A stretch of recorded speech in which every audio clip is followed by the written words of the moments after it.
Hello, welcome to the Polyglot Files. My name is Michael and today we're doing another episode of Languages of the World! Today's country is one that is near and dear to my heart, and it is none other than Canada, my home country.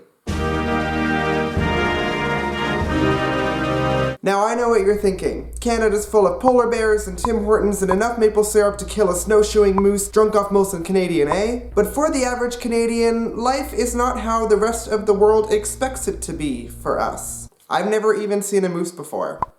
Like, in the flesh.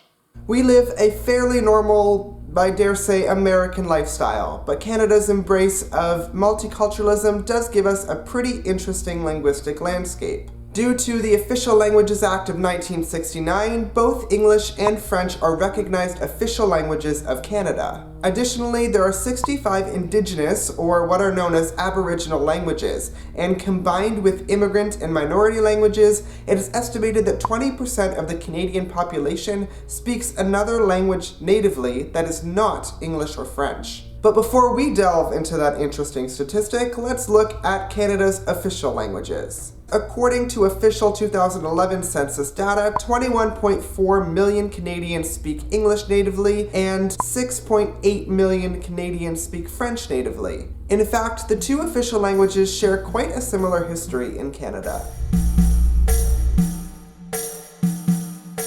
For starters, modern-day Canada was first colonized by the French in 1534. The colony, then called New France, spanned a large portion of North America, going all the way from modern-day Newfoundland south to Louisiana. The British, however, had also established territorial claims in North America, most notably the 13 colonies that would go on to become the United States of America. Thus began a long period of war between the French and the English, most of which I will skip over for the interest of time, but the important takeaway here is that all this fighting culminated in what was known as the 7 Years' War.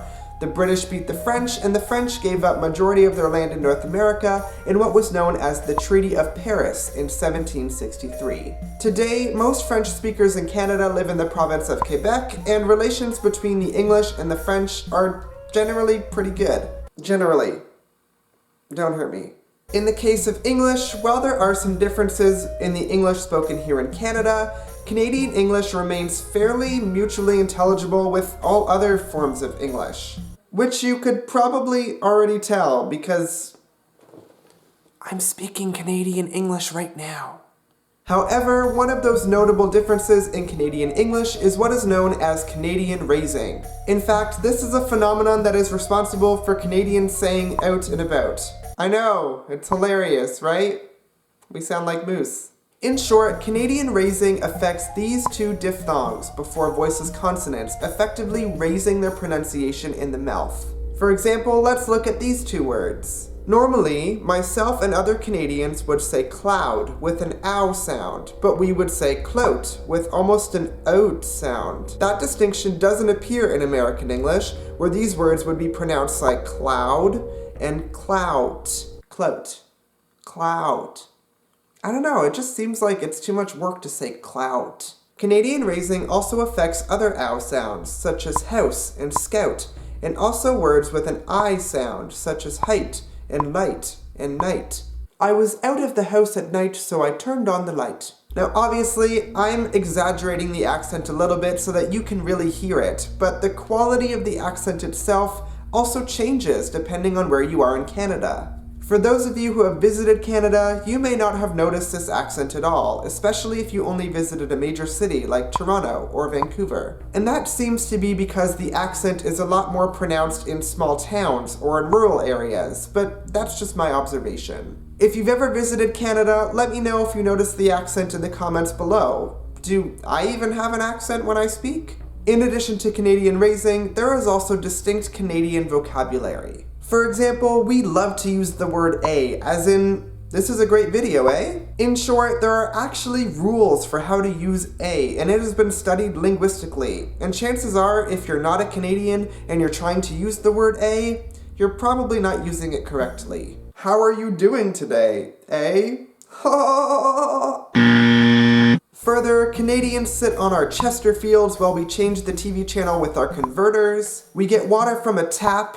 drink pop, and use serviettes to wipe our mouths when we're eating. Don't be afraid if we ask you for an extra loonie or toonie when we're trying to buy a 2-4 or a Mickey from the liquor store. And while we're out buying poutines, a double-double, and ketchup chips, don't forget your toucan bunny hug, eh? It's -18 with the wind chill. Jesus, Murphy. Like English, Canadian French is also its own distinct dialect of French. In terms of pronunciation, a French speaker from Paris might say petite, while a French Canadian speaker might say peut-être. A Parisian might say alcoolique, while a French Canadian might say alcoolique. A Parisian would say secondaire, while a French Canadian would say secondaire. Further, a French Canadian speaker would say mardi, while a Parisian would say mardi. Canadian French also has some of its own vocabulary words. For example, they might use the verb magasiner instead of faire des courses to mean to go shopping. They might use char instead of voiture to mean car. Also, there are some pretty odd French-Canadian swear words that really aren't offensive in any other dialects of French. Tabarnak, sacre bleu, galice. Those are legit swear words, and they actually trace themselves back to the old Catholic French Canadians who first came to Canada. In addition to official languages, Canada also has 65 Indigenous or Aboriginal languages. According to the 2011 census, only about 213,000 people speak an Aboriginal language as their home language. Of those, Cree, Inuktitut, and Ojibwa are the most spoken. Cree is spoken by about 117,000 people, and it is one of the most geographically widespread Aboriginal languages in Canada. It has many dialects and a variable word order. Further, Cree uses a syllabary as a writing system, meaning that written symbols represent a syllable rather than individual consonant or vowel sounds.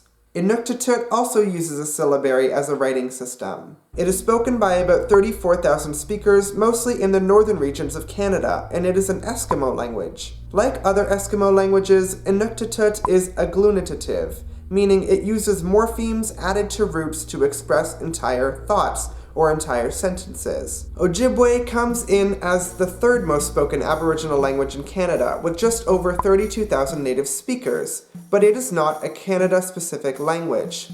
There are an estimated additional 70,000 Ojibwa speakers in the United States.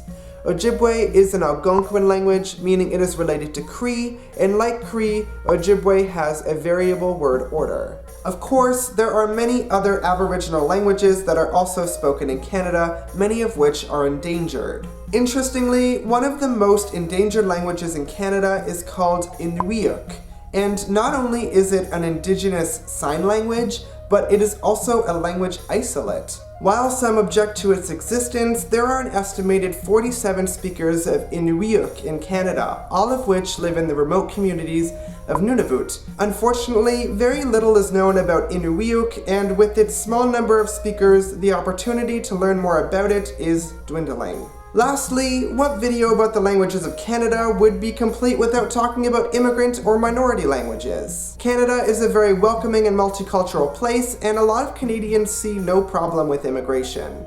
Again, don't hurt me. That said, it is estimated that as many as 6 million Canadians speak a language at home that is not English, French, or an Aboriginal language. Common languages include Punjabi, Mandarin, Cantonese, Greek, Italian, Portuguese, Arabic, Urdu, Russian, Polish, and the list goes on and on and on. So in conclusion, Canada's great. That's my final thought. This has been another episode of Languages of the World! Before I go, I just wanted to give a big thank you and do a shout out to Ian Martyn. He produced music in today's video. Check him out on Facebook, Twitter, and Bandcamp. I will put all of his links in the description box below. And as usual, thank you for watching the Polyglot Files. I will see you next time. Bye!